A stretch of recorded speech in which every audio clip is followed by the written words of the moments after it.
স্বাগতম আমাদের চ্যানেলে।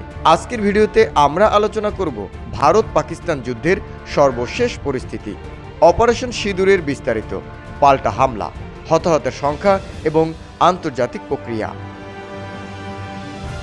7 মে 2025 মঙ্গলবার মধ্যরাতে ভারত অপারেশন সিঁদুর নামে একটি সামরিক অভিযান চালায়। এই অভিযানে পাকিস্তান ও পাকিস্তান নিয়ন্ত্রিত কাশ্মীরের 9টি স্থানে হামলা চালানো হয়। ভারতের দাবি, এই হামলায় লস্কর-ই তৈয়বা ও জইশ-ই মোহাম্মদের সন্ত্রাসী ঘাঁটিগুলো লক্ষ্যবস্তু ছিল।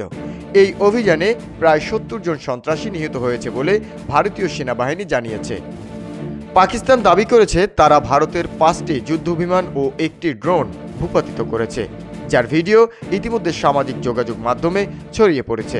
এছাড়া পাকিস্তানের সেনাবাহিনী জানিয়েছে ভারতের হামলায় অন্তত 26 জন বেসামরিক নাগরিক নিহত হয়েছেন এবং 46 জন আহত হয়েছেন। পাকিস্তানের প্রধানমন্ত্রী শাহবাজ শরীফ বলেছেন, দেশটির প্রতিশোধ নেওয়ার পূর্ণ অধিকার রয়েছে এবং ভারতের পদক্ষেপকে যুদ্ধের শামিল হিসেবে আখ্যায়িত করেছেন এবং পাকিস্তান তাদের সেনাবাহিনীদেরকে পূর্ণ নিয়ন্ত্রণ দিয়ে দিয়েছেন এবং পূর্ণ স্বাধীনতা দিয়েছেন যুদ্ধের জন্য। তবে রীতিমতো ভারত পাকিস্তানের যুদ্ধ শুরু হয়ে গিয়েছে বলে বিভিন্ন আন্তর্জাতিক মিডিয়ায় উল্লেখ করা হচ্ছে। ভারতের সেনাবাহিনী জানিয়েছে পাকিস্তানের গোলাবর্ষণে 15 জন বেসামরিক নাগরিক নিহত হয়েছেন এবং 43 জন আহত হয়েছেন। পাকিস্তানের সেনাবাহিনী জানিয়েছে ভারতের হামলায় অন্তত 26 জন বেসামরিক নাগরিক নিহত হয়েছেন এবং 46 জন আহত হয়েছেন।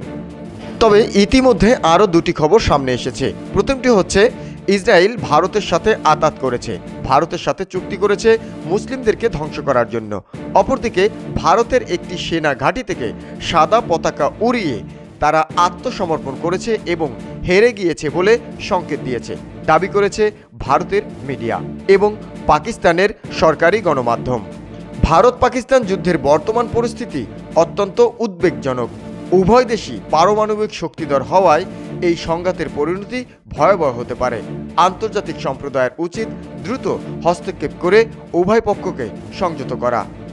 ভারত পাকিস্তানের একেবারে পিছনেই রয়েছে বাংলাদেশ। বাংলাদেশও যুদ্ধের ব্যাপারে প্রস্তুতি নিয়েছেন।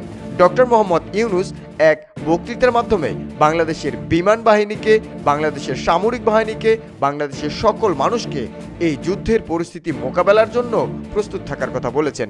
যুদ্ধ দেখে প্রস্তুত না থাকার কারণ হিসেবে তিনি আত্মঘাতী হিসেবে উল্লেখ করেছেন। এই ছিল ভারত পাকিস্তান যুদ্ধের সর্বশেষ আপডেট ও বিশ্লেষণ।